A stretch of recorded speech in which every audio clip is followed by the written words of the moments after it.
he deemed the victim's claim not sustained, which is a really polite way of saying we don't believe you and also we don't care. Like, what does that even mean? Actually, this is what it means. He had the thin blue line to protect him from any harm, even if just to his reputation, deserved or not.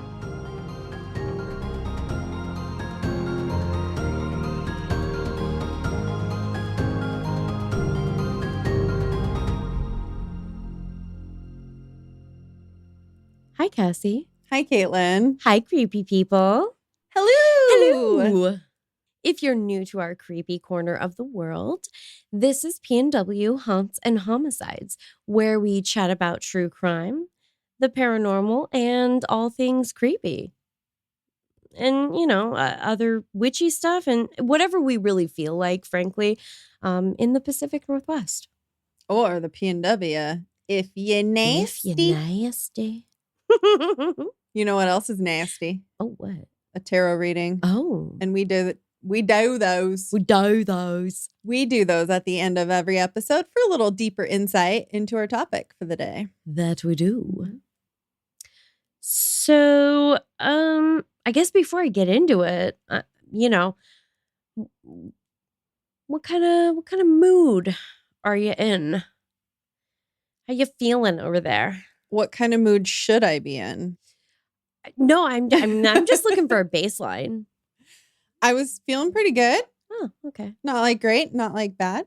Oh, okay. Pretty good. Cool. Yeah. Well, if you're not angry by the end of this, then I'm just going to have to assume you weren't listening. Okay. Okay. She's like, great. Okay. Test. There will be a test at the end. Okay. It's not a pop quiz. Focus, Cassie. Or is there? All right. So we don't do this a ton. So hopefully this is all the warning that anybody who, listens with regularity will need. But trigger warning for domestic violence, coercion, both psychological and sexual, as well as the emotional abuse of children and also that of a spousal relationship. And if you're sensitive about any of the aforementioned, which would be super understandable, or about corruption and brutality at the hands of law enforcement, this is going to be a pretty rough one. Okay. She's like, I actually just remembered I have go. a thing. Yeah. I will see you later or I will see you another time. Oh, what's that thing? My Uber's here. Oh, yeah. Yeah. I almost wore that tank top today. That's funny. Oh, well, you're not allowed to catch an Uber. Fine. All right. I'm ready to get pissed. Yes. Let's go. All right. Tacoma Police Chief David Brame kept a picture in his office. A framed portrait of Al Pacino from his role as Michael Corleone in the cult classic The Godfather. Can you picture that? Having him on my wall, or can you picture the portrait? I've never seen that movie. I mean, I think I've seen parts of it. I don't know that I've actually sat down and watched it like all the way through. I know he looks like older. I'm assuming he was younger in that, or was he older in that? He is younger in that one. That's a pretty old movie. Who does he play in that? Michael Corleone. After I said it, I was like, she literally just said it. Yeah, it doesn't help because I don't know who that is.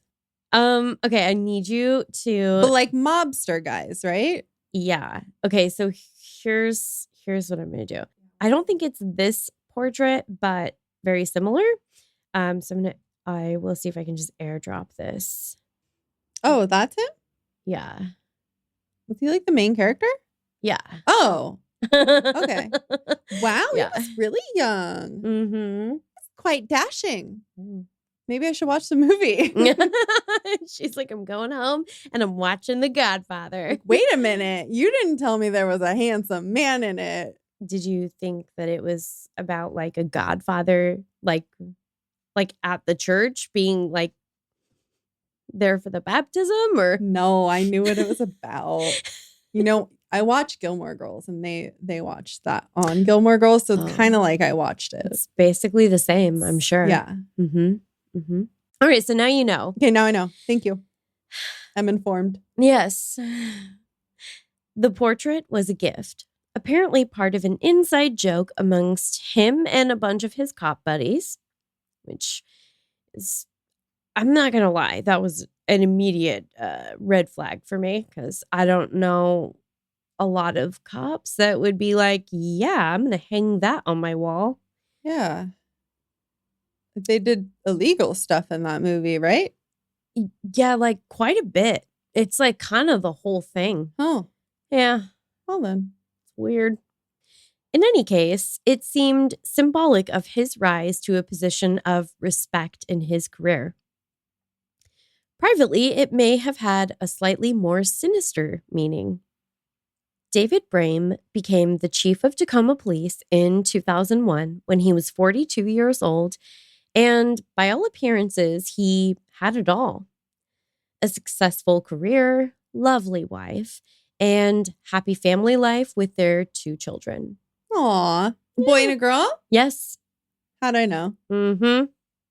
And they were that like perfect age spread too, where they were like about 2 years apart, I want to say. Yeah. Gosh. I know. What a life. What a life. I know some people with that life. It's like, what is Not that? this life. Well, no, like the appearance of it. Yeah. Obviously, I don't think they're into illegal stuff. I hope that it's all perfect. He was a charmer. Some might have categorized him as a player. And the interchangeable nature of these terms will never cease to annoy me. Wait, what was the first term? Like player or like a charmer. Oh. Because I feel like a lot of people said that like Ted Bundy was a charmer, that type. You know what I mean? Like that sort of archetype. And it's like, I mean, nowadays we just call them like fuckboys. Like manipulative. Yeah. Kind of. Yeah. So anyways, sincerely, XOXO, the clitorati. I like it. I just hate that because they would join? never like use like a term that downplays that for a woman. Yeah. And be like, slut. Seriously. Yeah. So why are men? Why are we excusing men? Do you know why? No. I know why. Why? Also, Taylor Swift knows why. Because the player's going to play. Well, that's... Player's going to play. No. No. He was a man destined for success in all avenues, seemingly. He was the classic high school sports star turned small-time local celebrity. I could see that. Yeah. Sorry, we had to pause for my audible eye roll. After graduating from Lincoln High School, he'd followed in his father's footsteps as a second-generation law enforcement officer. When he joined the force in 1981, it wasn't just his father already established in law enforcement. He joined 3 other family members already serving with a badge. Whew. It's a cop family. Beneath his shiny, all-American, hometown hero exterior, there were a few cobwebs. He needs a Swiffer duster. Yeah, they were real big spiders. Oh. Brame's start in law enforcement perhaps hadn't been the easiest. He took 3 psychological evaluations before he was deemed eligible. Was he deemed eligible on the 3rd one or on the 4th one? And it's a little unclear. It's kind of neither here nor there in the end, but yeah, there's a lot of follow-up questions. Few knew or noticed. Brame had also submitted what some job screeners called a questionable list of personal references that were incomplete and misleading. He still got the job. Of course he did. Because he is a white man. He's probably fine. Yeah. As chief, he seemed to take after the man who hung on his wall, promoting those he favored and ensuring that those he didn't were too fearful to move against him. Yikes. Which is definitely what you want when someone's in a position of power. Yeah. You have to be feared. Yeah. Yeah. Otherwise, you're just going to get someone else is going to take power, right? Exactly. You know, it reminds me of actually, and this it's funny, and this story is not funny, but I just pictured that scene where Michael Scott, they were asking him, do you want people to love you or fear you? And he's like, I want people to be afraid of how much they love me. People were actually afraid of saying anything against him or trying to bring attention to anything that he might be doing wrong. And that apparently included far more serious crimes, including that one time that he was accused of rape. I forgot you were talking about that shit. Yeah. Oh, man. The 1988 internal investigations complaint was kept relatively quiet by the department. So remember, this is well prior to him becoming the chief also. Oh, yeah. Okay. Yeah. Right. Yeah.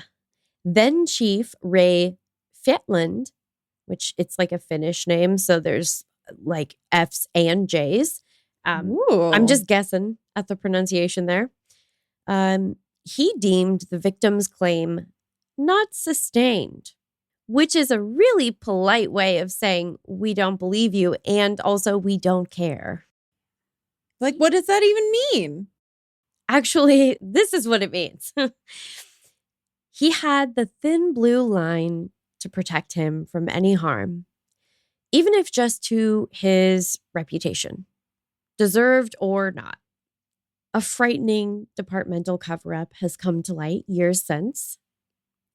Reportedly, a fellow police officer stated that Brame had admitted to the rape. This fellow officer agreed not to speak up if Brame went for counseling, which is particularly upsetting given the fact that a detective who investigated the case in question stated there was definitely enough evidence to sustain a charge, despite what the chief said at the time. Wow. Yeah. Put a pin in that for now because it wasn't his only overtly sexual misconduct. I can't imagine that would be it. Yeah. Usually we don't. Yeah, it's kind of becomes a pattern far too often. A female officer, a single mother of a 6-year-old daughter, detailed numerous conversations, both in person and over the phone, including in her off-duty time, that occurred as a means of trying to coerce her into having group sex with him and his wife. Was his wife involved? Yes and no. I think we're going to have a little bit of an opportunity to revisit that in greater detail.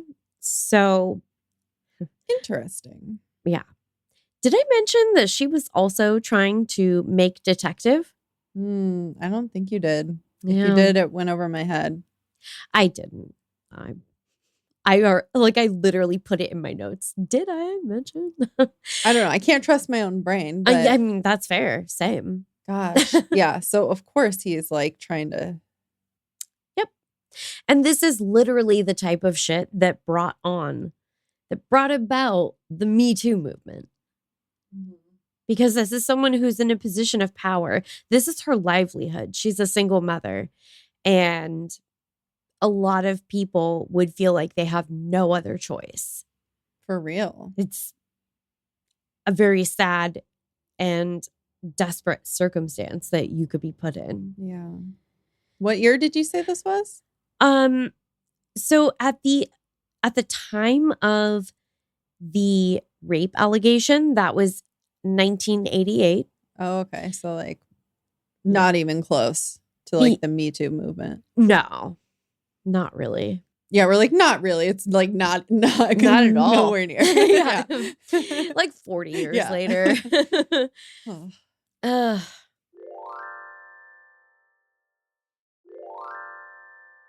In case you hadn't guessed, today our story is about a bad cop.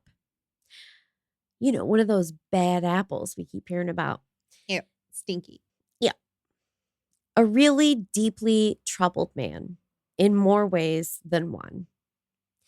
Or as he was described by an article by the News Tribune, a human resources nuke, a roadmap of wrong turns and bad decisions. Jeez. That's a really good way to describe it, though, the human resources nuke. Yeah. Yeah, because that's exactly what he is. Yeah. And that is on the less serious end of the spectrum. But enough about his professional failings and misdeeds for now. Don't worry, we'll totally come back to that. Though neither she or her family were familiar with the term at the time, his wife, Crystal, formerly known as Crystal Judson, or more affectionately, Chrissy Boo, was all too well acquainted with her husband's frequent gaslighting.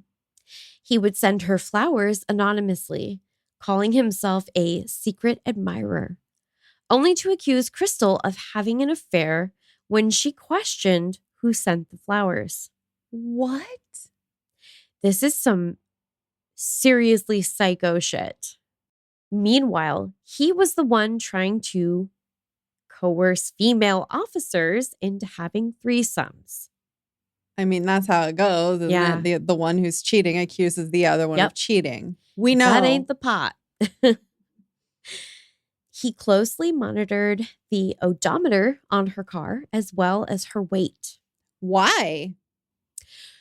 He may have made some particularly questionable comments about her appearance that have been documented in a number of the sources that I used for this. I'm sure he was a perfect kind of guy, huh? I mean, he was relatively physically fit, but yeah, I mean, she was a very petite woman. But it's about control. It was all about control. Yeah. And of course, it extended to their finances as well. To say that he was tight-fisted would have been an understatement. While he couldn't prevent her from having pockets, he wouldn't allow her to have a checking account. And I didn't actually specifically add this into my notes. It's just something that every time as I've been proofing my notes and thinking about this case, it just keeps flooding back to me from the book that I read. And somebody, I think it was a family member of hers, that talked about at one point they were with Crystal and she was like, I don't know how I can get away. Like, he gives me this crazy tight budget for groceries for, you know, our whole family. And he's checking her odometer. Like, she literally can't go too far. And they said that as she's telling this story, she was like, at this very moment, I have less than $1 available for gas. She had like 50 cents in her pocket. Wow. Now, granted, gas was like less than $1 back then, but that's, you know, a single gallon. I just, the way that he controlled her in, I mean, every aspect of her life, their kids' lives, really, really scary. Scary to be in that situation. And knowing like on the other side of it, it could have been worse too. Like, I have experience with this stuff and it wasn't as severe. Yeah. But like, if I had stayed, Right. I'm sure it would have gotten that. Things that have severe. a tendency to escalate. Yeah. That's usually how it goes. I mean, Yeah. we all want to believe that things will get better, right? They get better if you leave. Yeah. Even if you have 50 cents. Yeah. I mean, it's such a classic story. Yeah. Initially, Crystal's parents had steered clear of any conflict within their daughter's marriage, unaware they were seeing warning signs, which I will say, as the parents, it's a smart strategy to not, get engrossed or butt your head in with, your kid's family life or marriage until there's a problem. And when when it became apparent to them that something was really wrong, they were leading the charge to try to help Crystal and their grandchildren. That's great. Yeah. Yeah. The kids make it like 1,000 bazillion times harder to do anything. For sure. When petty arguments and emotionally abusive or coercive behavior gave way to physical violence, David would still claim to be the victim of abuse at Crystal's hands. She couldn't have weighed more than 120 pounds soaking wet.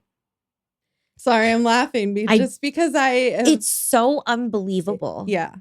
It's so unbelievable. This is like a man who outweighs her, has, we're talking about potentially, I think he probably had somewhere between 60 and 80 pounds on her. He's probably, yeah, maybe not a full foot taller than her, but I'm sorry, the physical advantage. And that's not to say that men aren't abused. And even in a dynamic where the spouse, for sure. But that is so not what was happening here. And you look at all the other evidence and it's like obvious. It's obvious who is abusing who when you see all of the like other things that exactly. Do. Yeah. Exactly. However, despite all the established threats and conflict, after 12 years of escalating degradation and disagreements, Crystal was ready to leave.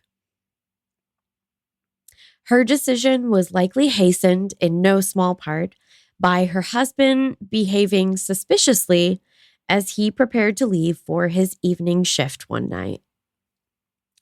We're going to talk about this a little bit more. Okay. Because there's some really important aspects to Crystal's background that inform this scenario and make it all that much more heartbreaking. He tried to get her to handle his gun before he left. And we're going to talk about why. Okay. We'll come back to that. So I have a lot of notes. I have actually some excerpts that I'm going to read from the book that I used kind of to supplement what information is out there from really great like newspaper articles and things. There are a couple of specific excerpts that I'm going to read. We'll do like a little Patreon bonus because I think it's really important to understand some of these pieces of her background and the logic behind it. It is chilling. I understood in a way why that made her so fearful. I think you can just understand that someone is like behaving really strangely. And I think there's like intuition piece of it, but there's so much more to it. And it brought me to tears. It was too much. And you're going to read it to us? I think you need to know that piece of it. I think it's important to understand about Crystal and about the situation. So yeah, I'm going to read it. Okay. Within weeks, Crystal had packed up for her parents and taken the children with her and even filed for divorce. Wow. Yeah. I mean, that's like she put her big girl pants on and she was like, listen, I'm afraid of him and this is dangerous but I have to make a change. And that is a really, really hard thing to do. Yeah. And usually takes more than one try. Yeah. Oh gosh, and the kids. Yeah. At work, David droned on and on about his failing marriage to anyone unfortunate enough to have lent a willing ear. Fix it. Mm-hmm. The chilling details of David's abuse would only be revealed in court papers once her mind was made up. Crystal stated he had tried to choke her 4 times the very same year he had been promoted to chief. Oh. She also detailed threats he'd been leveling against her with his service weapon. God. Prompting her to move out and initiate the divorce proceedings. Still, even with 70 pounds and nearly a foot of height on Crystal's much smaller frame, David claimed Crystal was the abuser in the Brame family home. I know we touched on that, but it's just, shut up. Just shut up. All right, now this next part, taken word for word from my source material. As far back as 1996, court papers indicate he was telling Gig Harbor police that he was being physically abused by her and was ashamed to admit it, possibly laying the groundwork for a defense should his abusive habit come to light. Jeez. He's just a sneaky little snake. Yeah, I mean, playing the long game, I guess. Yeah. Crystal's parents, Lane and Patty Judson, could stay out of it no longer. They would become domestic violence advocates henceforth. Oh, I like them. Yeah. We didn't even know what domestic violence was until this happened to our daughter, her father said. Wow. The thought that their daughter's husband might threaten that he could snap her neck if he wanted to was a new and alarming sensation. The whole family seemed finally to be aware of just how violent and unstable David Brame could be. It should come as no surprise that Crystal had tried to leave before. In 1998, Crystal was scared, miserable, likely some combination of both at every waking moment. And she was motivated to try meeting a divorce attorney secretly in downtown Tacoma. According to her father, David Brame showed up unannounced and took over the meeting. How did he know? Adding that his son-in-law had several officers sit in a police car outside the attorney's office. Though Crystal's father would attempt to assist her in setting up another meeting with an attorney following that incident, it would be roughly another 5 years before she filed for divorce in February 2003. It reminds me of Murder at the End of the World, where she tried to leave him and went through this whole crazy thing. I won't get into it. Yeah. And then he so was crazy. there. Yeah. Because it's like, I own you and I know everything that happens. You can't get anything past me. God. But David Brame was not one to give up easily. After all the mind games, playing cat and mouse clearly amused him. He continued gaslighting Crystal and claiming he told everyone she was crazy. Worse still, he threatened that if she tried to leave, he'd take away their kids. The intimidation didn't stop there. At an April 10th divorce-related court hearing, he appeared with a show of force that would be, I think even if you were a cop yourself, it would prove intimidating. I mean, to nearly anyone. By his side were 3 other Tacoma police officers, which is like, why? Yeah. What fucking role do they play in your divorce proceedings? One of them was Assistant Chief Catherine Woodard. A woman? Uh-huh. Okay. Yeah. It's not the first and not the last time that I came across her name in this story. And I gotta say, there's a special place in hell for women that let men get away with terrible things and are terrible to their fellow woman. Not saying that Catherine is or did or allegedly. Allegedly. Yeah. So she would later become briefly the acting chief. Ah. Yeah. David isn't going to be the chief forever. But I can't imagine why. She was placed on administrative leave as of May 1st. This year? No. Oh, I was like, wait, what? Yeah, it's going to be of 2003. And it's going to correlate with some very specific events that take place. And that's all I have to say about that. Okay. Speaking to the impact of that show of force for Crystal, those closest to her shared that she felt that she had to go up against the entire police department. Well, yeah, clearly. Because she kind of did. Yeah. Woodard would go on after some very troubling events that happened that I'm going to tell you about in a second.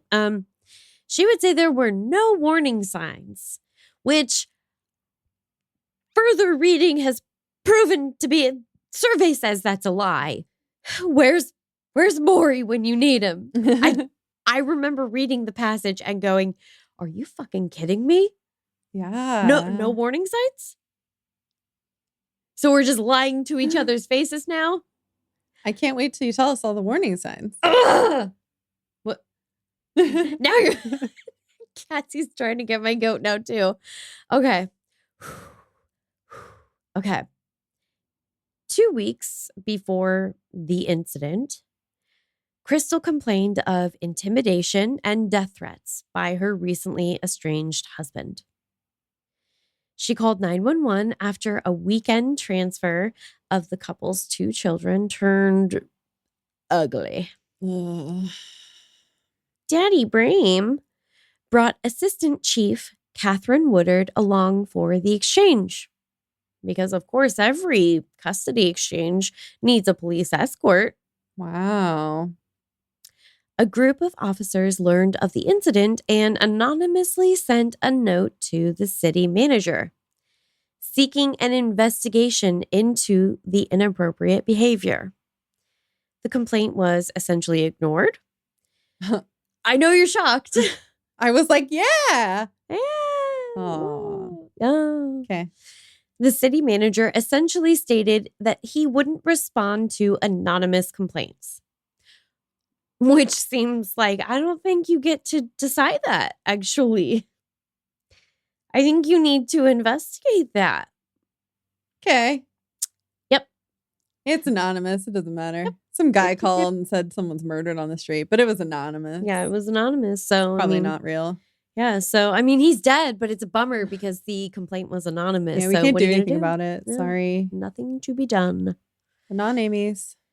Oh my God, there's so many examples that tie this bitch into it that I forgot about.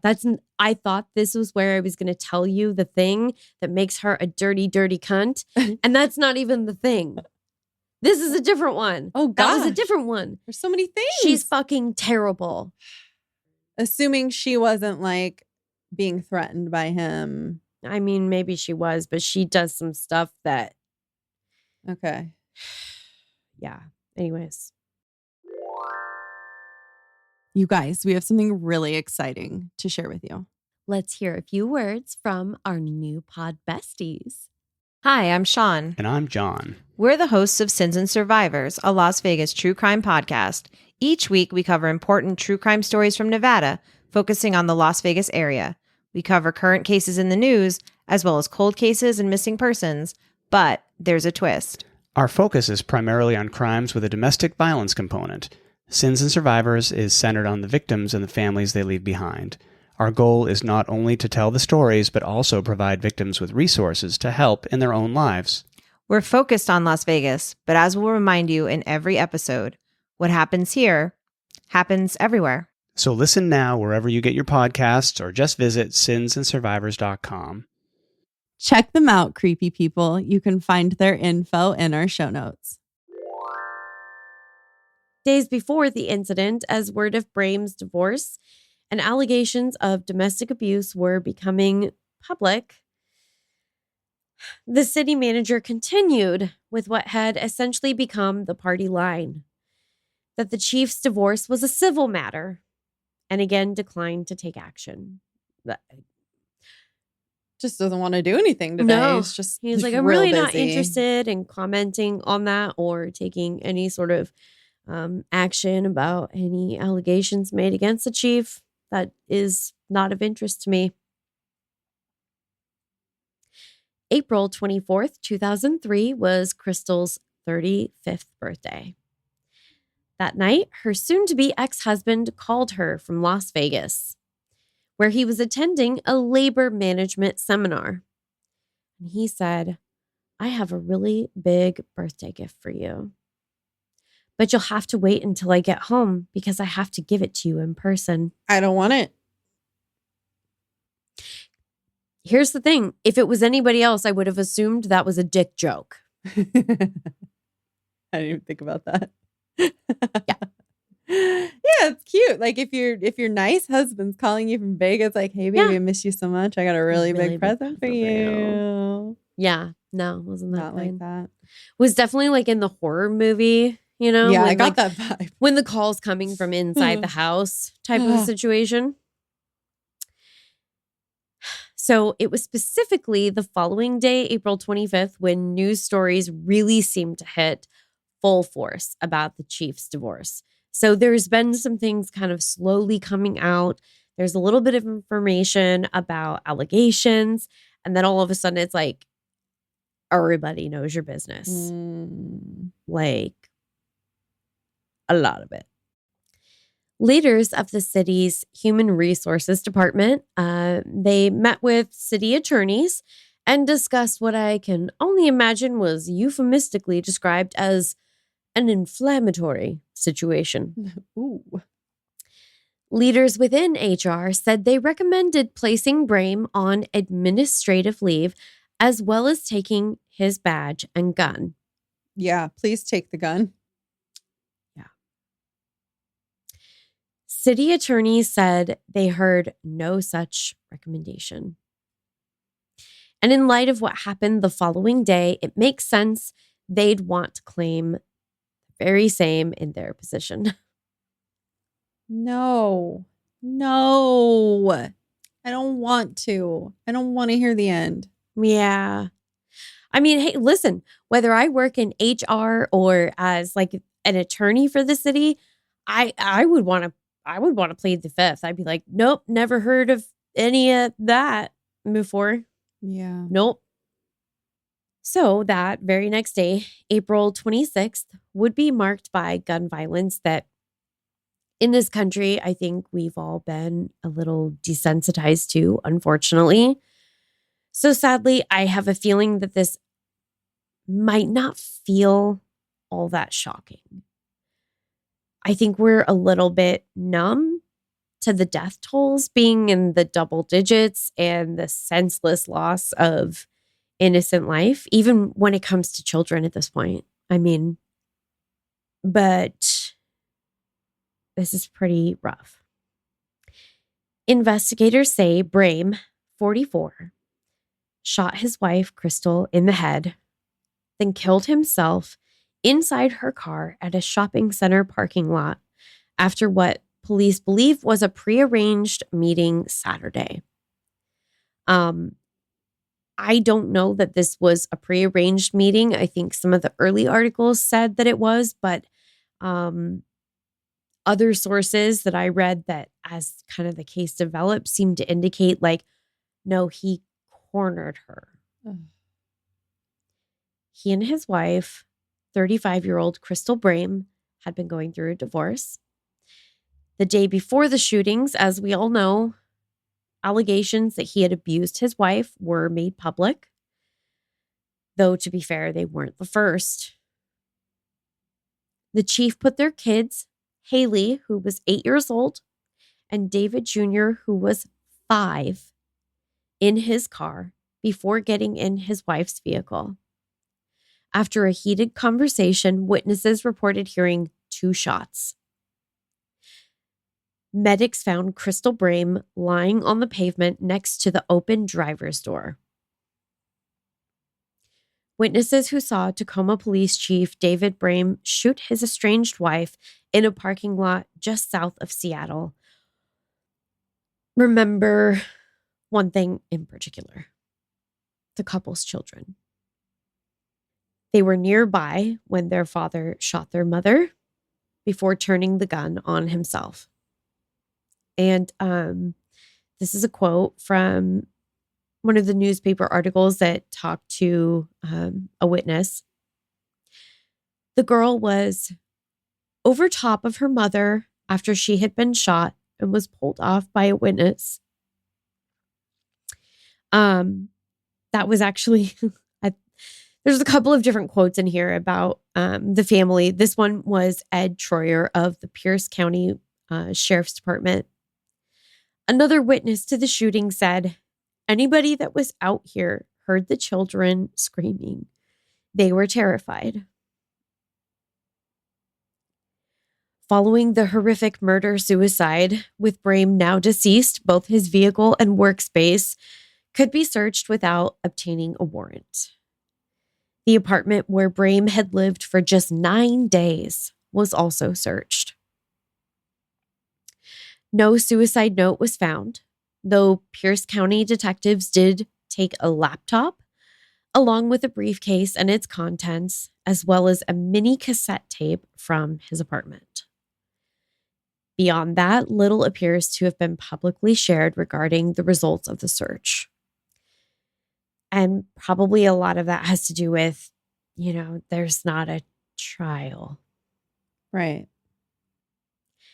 And while either her husband was found dead at the scene or just no one cared to report on the details of his status following the horrific crime, Crystal hung to life following the horrific shooting. She didn't die right away. She was with her daughter. Yeah. Her injuries were detailed in reporting. The bullet entered the left side of her brain on a downward trajectory all the way to the base of her skull, causing significant damage on its path. Though she was initially admitted in extreme critical condition with little expectation of survival, she had shown unexpected progress in the following days, impressing the doctors on staff. So like Crystal. By the late hours of May 2nd, however, her condition had rapidly deteriorated. This may have been due to rapid encephalitis, or it could have been due to a possible seizure or other metabolic causes, but the end result was the same regardless. At approximately 8 a.m. on Saturday, May 3rd, 2003, tests were administered on Crystal to determine if there was any brain activity. There was none. Additional testing was administered to confirm the results of the initial test.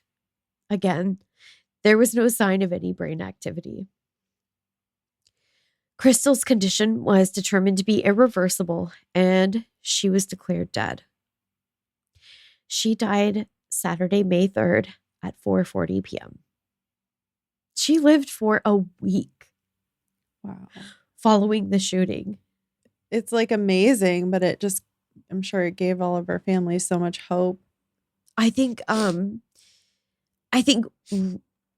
the worst part is that I think when she first went into the hospital, I don't think that they were hopeful. And I think it seems like the communication from the medical staff there was that the chances of her surviving were very slim. And even if she did, the damage that had been done to her brain at that point was so severe. But the fact that she came in and she was in really bad shape, and then seemingly she starts what might have looked like, oh my gosh, is she going to make a miraculous recovery? Yeah. And then out of nowhere, just declines again. Like, I can't even imagine. I think no matter what you're told, the fact like she's still here. So they had a week of grieving her because she's not there. Yeah. But until she actually passed, I feel like you live in this limbo and you can't really fully process that loss and that grief. The only like bright side is that she didn't die that day. They got to like say their goodbyes to her, Yeah. Like obviously she wasn't conscious, but yeah. The earliest research on police who perpetrate domestic violence came out in the 1990s, finding that 40% of officers surveyed had assaulted family members in the last 6 months. The research since then has been sparse and highly variable. 30%? 40%. Oh, sorry, 40%? 40%. Jesus. Look to your left, look to your right, essentially. That's almost a coin toss. And how many didn't like admit to it or isn't reported? Mm-hmm. Obviously, we know that old thing, like how many aren't reported? Yeah. And I don't know specifically if this study is generally regarded as having been like a high quality study like now. Because sometimes we look back, right? And we understand that like the controls weren't valid. There's so many things that can invalidate a study. I just don't know if that's the case with this one or not. I would say it's pretty believable to me. I don't think it would be lower than that. Yeah. While we may not know the numbers, we do know the power dynamic is uniquely imbalanced, even compared to other domestic violence cases. Police officers have been trained not only to act as authority figures within society, but they are also permitted, in many cases, to use force to enact said authority. And sadly, as has been evidenced, when an officer acts in a way that represents excessive force or undue violence, they may often be legally protected and met by few, if any, consequences. In some cases, the coupling of advanced training and access to weapons can lead to not only abuse, but fatality. I'm going straight from source material here in this next part because I cannot even pretend to have a more eloquent way to put this right now. Because I'm like, I'm going to cry. And also if I cry too much, then I'll snot all over and I'm shaken with rage. And anyways, the blue wall of silence promotes secrecy around conflict rather than encouraging intervention. Similarly, the development of the warrior cop and a violent form of militarized masculinity empowers abuse while also punishing survivors who come forward. And I also want to share a quote from Carolyn Drake's piece in the Seattle PI, which is always a fantastic source in my experience.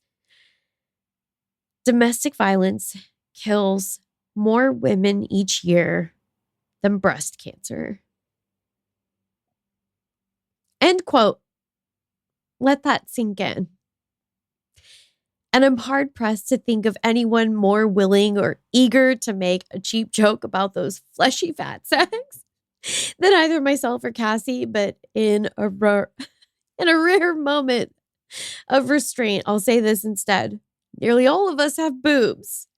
Probably arguably more of us than have romantic or domestic partners. But still, it's the latter that's killing more of us. Right. How many bears kill women in a year? I know. I thought about that several times during this. I'm like, and we're still having this debate. And so many women have put forth like the most eloquent and honestly logical arguments about why they're team bear. And you're just like, I'm sorry. We don't even need that level of explanation.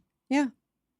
But thank you for doing it, because maybe it'll help some of the dum-dums out there. Well, we have to start woman-splaining things to them.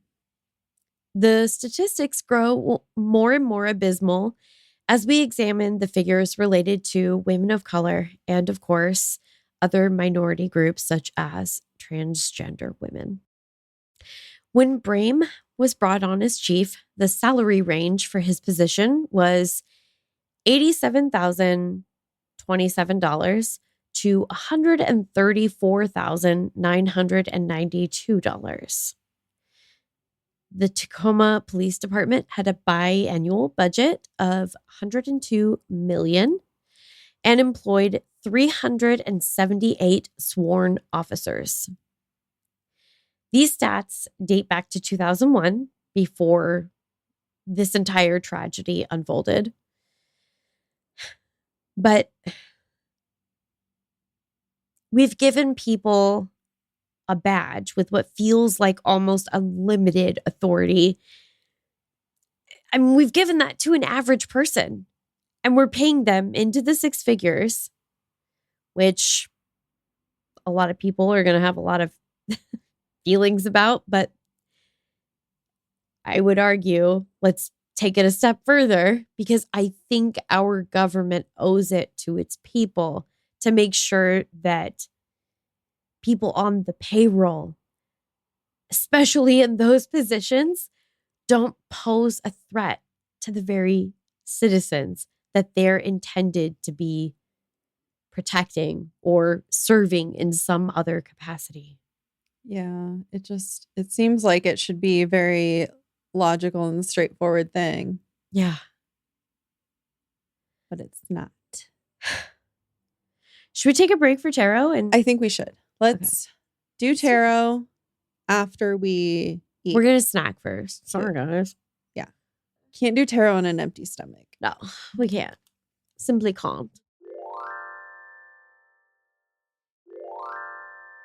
So we're at the tarot. We are at the tarot. Let me grab our tarot book. Okay.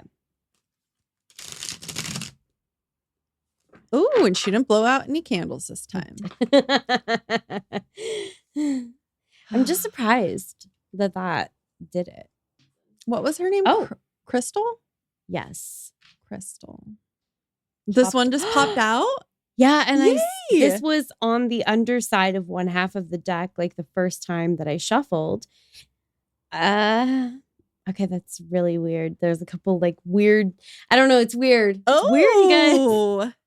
This is the 9 of Cups. Oh my gosh. It's so weird that I was asking her name and it's like Crystal, and then there's like a pearl in there. And yeah. Ooh. I count pearls as crystals, whatever. I think they count.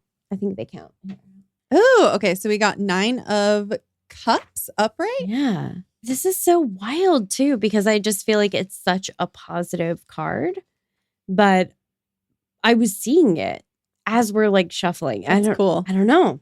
Okay. It's the card. I guess. It's a Pacific oyster, just so you know. Yeah. Yeah, she is.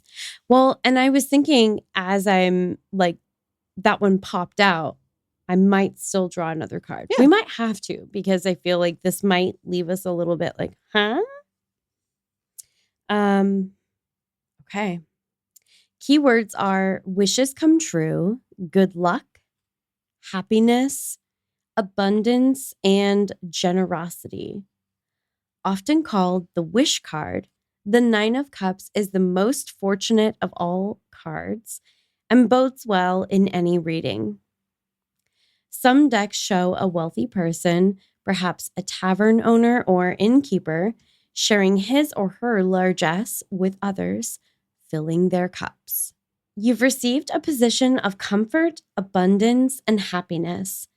Now you eagerly share your warmth, love, good cheer, and other goodies with people you care about. The universe is smiling on you.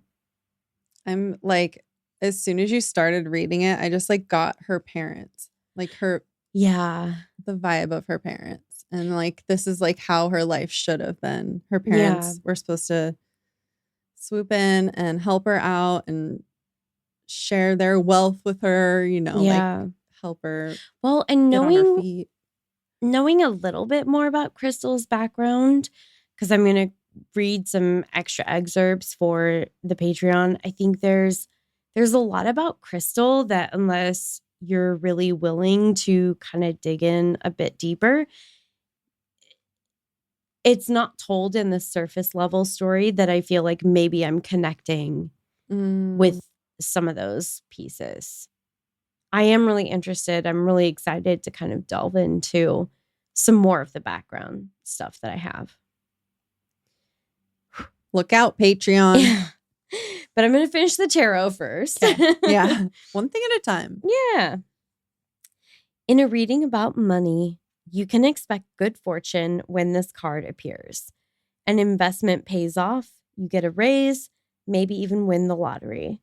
Rather than hoarding your loot, however, you share some with others. Or you give your wife 50 cents for gas. Oh, God. He did get promoted, though. So I'm, assuming that came with a raise.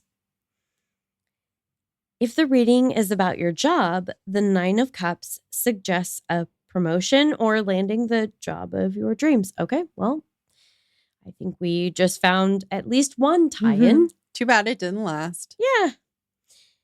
You feel fulfilled, happy, and inspired in your work. Whatever you undertake brings success. Can't say that I agree, but in a reading about love, you've learned to open your heart and enjoy a richly rewarding love life. Which feels super gross to say in hindsight, knowing just how awful he was to his wife and to some of his female employees, I guess. I'm trying to subordinates. Yeah. That's the word I'm looking for. Some of the things that, God, the things that he said, real gross. Just real icky. It gives me the ick. Yeah. This card may describe a joyful, emotionally fulfilling, committed relationship or an abundance of romantic partners. Interesting. Any extras? There is one. Yeah, somehow she knew. She's a witch. Nature is held together by the energy of love. Which is interesting because to me, like immediately, I just become a total smartass. And I go, well, I mean, what happened was very unnatural. Yeah.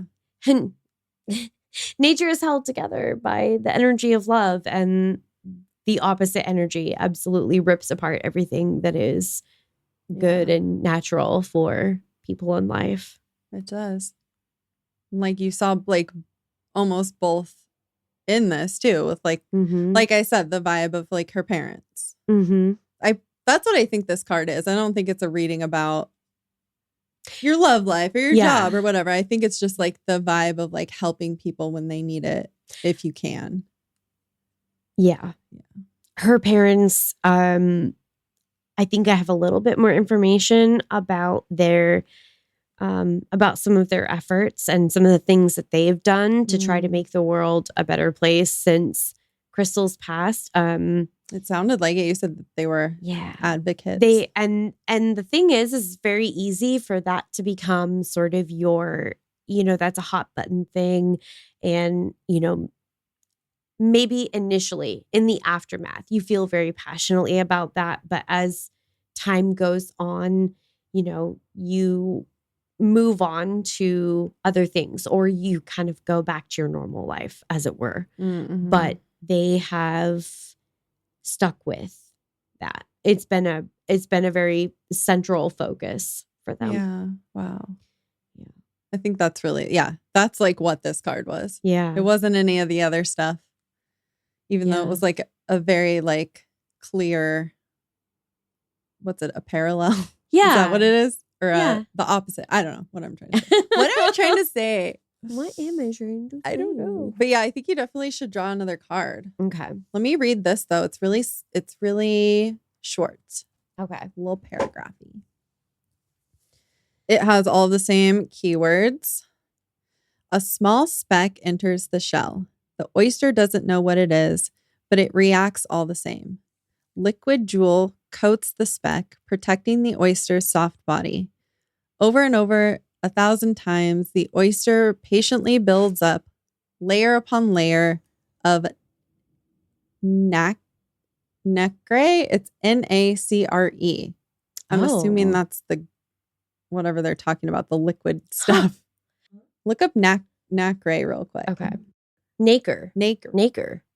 Interesting. Okay, so this says it's a composite material produced by some mollusks as an inner shell layer. So literally part of the oyster. Yeah. Interesting. Okay, so it's building up layers of nacre. The same material that coats the inside of the oyster shell forms a perfect gleaming sphere. That's so funny because the other part of it that I sort of left out of, the Wikipedia definition is it is also the material of which pearls are composed. And it just like keeps, I have a thing in here. Okay, yeah. Almost. 2 more sentences. Okay.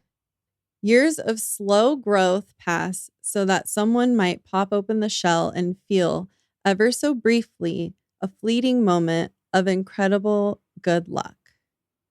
Huh. So it's like someone is finding the pearl in the oyster shell. Yeah. The thing I was kind of getting is like, there's all of this crap, layers upon layers of all of this stuff that's like pressuring and building this thing, and it's like ends up being like a beautiful pearl in the end. It's kind of like, you're put through a lot of shit and you're a beautiful pearl, Crystal. That's all. Diamond in the rough. It's so funny. I literally was looking at the shell that you gave me and I was like, why do I feel like I don't know, it doesn't seem like it really fits. But part of me was like, I don't know. What do I want to put together in our altar? And I was looking at it earlier thinking like, that's weird. That doesn't seem like it really fits. Oh, we can throw it in here. Yeah. We might have to at the end of this. Yeah. I don't know. I feel like that's very sort of that like diamond in the rough kind of I don't know. That's kind of what I was picking up as well. Huh. All right. Okay. We're going to give this the old college try. We'll give it. Okay. I think this one. Oh, interesting. Okay. This looks like 2 of Swords. 2 of Swords. Oh, okay. I know this card is like the blindfolded lady with the. Yeah. We're learning. I know it is.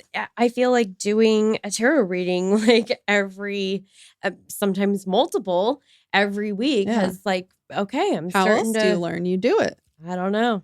I'm hard pressed to come up with a better way. Okay, so our keywords are combined resources, courage, faith, friendship, conflict, and balance. This is 2 of Swords? Yes. Oh, interesting. I'm going to read my keywords real quick. It says indecision, difficult choices, confusion, stalemate, acting with incomplete information blindness. Oh. So they're kind of like you had some positive words in there. Well, I don't know. I mean, there are somewhat. Okay. Somewhat. Yeah. Maybe I heard you wrong. No, I think different books have a different way of kind of interpreting. Yeah. I guess we'll see sort of the I think those feel very spot on for me. In some tarot decks, this card depicts a blindfolded woman holding two swords crossed over her chest. Twos generally signify balance or conflict. Or a murder-suicide. Yeah. As well as pairing. I think of the Two of Swords as the blind faith card because it can represent courage and making decisions based on your own truth, and in some cases, spiritual guidance. She definitely had courage to make a decision to leave. Yeah, absolutely. She had to have that, like, the blind faith. She didn't know what was going to happen, obviously. Mean, no, and if anything, she had a pretty good idea that whatever was going to happen wasn't necessarily going to be super positive. The upright two can symbolize balancing the right and left hemispheres of your brain, combining intuition with intellect. Drawing this card may mean you must make a decision and need to call on both. Didn't you say she was like using her intuition earlier when he was like acting weird that day? And yeah. I would say actually that story, which I'm going to get to here when I read some excerpts from the book, it calls on her to act on both her intellect and intuition, using both kind of the head and the heart. Wow. Two can also advise you to take off your blindfold and look at a situation honestly. All the people who are blindfolded at the police station. Right. Or to, look at the situation. To me, the first thing that pops into my head is sort of like, it's not going to get any better. Right. And just because you have children with this person doesn't mean that you should stay. I feel like everyone in this situation had like blindfolds on. Like you said, the parents didn't, realize until the end. I mean, because people see what they want you to see. Yeah. In a lot of situations. In a reading about money, the upright two recommends trusting your own wisdom and inner guidance in a financial matter. Pay attention to your intuition as well as logic. If the reading is about your job, you may be confused or conflicted about a work-related issue. Have faith in your own judgment and ideas. Sometimes the upright two represents a job that requires both intellect and imagination. In a reading about love, this card suggests listening to both your head and your heart. Oh my God, that's like literally what I... Yeah. It can mean you and your partner hold conflicting perspectives or that you're trying to resolve differences and find harmony. Interesting. I don't know if one of them was trying to resolve anything. Yeah, that feels like perhaps not. And the way he did resolve his issues was not the way anyone should resolve any issues ever. No, not the way that we want to see that wrap up. That's for sure. Yeah. Well, should I read this one? It's pretty short too. Yeah.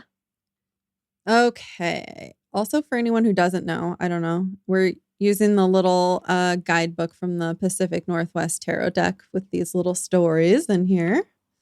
And that was a coast mole. Oh, coast mole. Yeah. Interesting. All right. We've got both kind of like seashore-y things, Yeah. Yeah. The mole stopped digging as she sensed a change in the soil ahead. To one side, the earth was drier and potentially more stable. To the other side, the dampness might mean a more abundant selection of worms and slugs. Delish. Tastes like chicken. Isn't that from Lion King? That sounds right. Or maybe she should go deeper where the soil was more densely packed. She wrinkled her nose and rested, paralyzed with indecision. Her mind sniffing down the infinite branching paths that the future tunnel before her could take. But she couldn't deliberate forever. The mole made a choice and resumed digging, taking the first blind steps in her journey onward. So more of that. Yeah. More totally tying in with everything we talked about. I would say so. Yeah. The mole is interesting. I don't know. I felt like he kept her like small and like hidden, you know? Yes. Like people who are abusive do that. Yeah. They keep you in your tunnels and you have to like dig your way out from underneath of them. Ugh. Yeah, I do think that's really interesting. Kind of both of these acting as metaphors in maybe more than one way, but also another one, you're like in the tunnels in the ground in the dark, and then once you escape, you're in the light and you're free. You're a pearl. Okay, I'm done. You're a peach. You're a peach. You're a pearl. Hey, listen. You're a crystal. You can be the juiciest, ripest peach. There's still always going to be someone that doesn't like peaches. That's true. And is a total dick and will behave in a completely unacceptable and abusive manner. And then I'm pretty sure that's how the quote ends. Yeah. I'm going to add on to it. Yeah. And then there's other people who will eat the shit out of that peach. I love it. I don't know what kind of face I made. If it was atrocious, Taylin, feel free to blur it out. Guess we will see. Put a little smiley face over it. Oh, but definitely keep the sound effect because that's really good. Yeah. One more.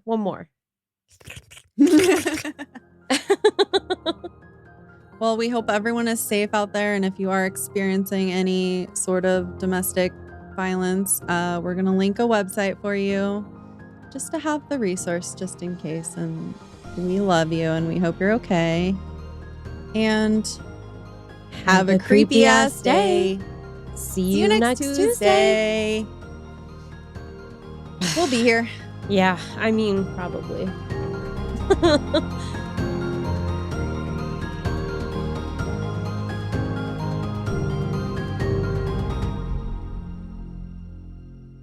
What if it's a boober? A boober? Was that like a new hip Uber or? It's like an Uber, but with boobies. You are a 14-year-old boy. I know. And Blink-182 shirt. Yeah. Yeah. Yeah. Never more fitting than for that comment.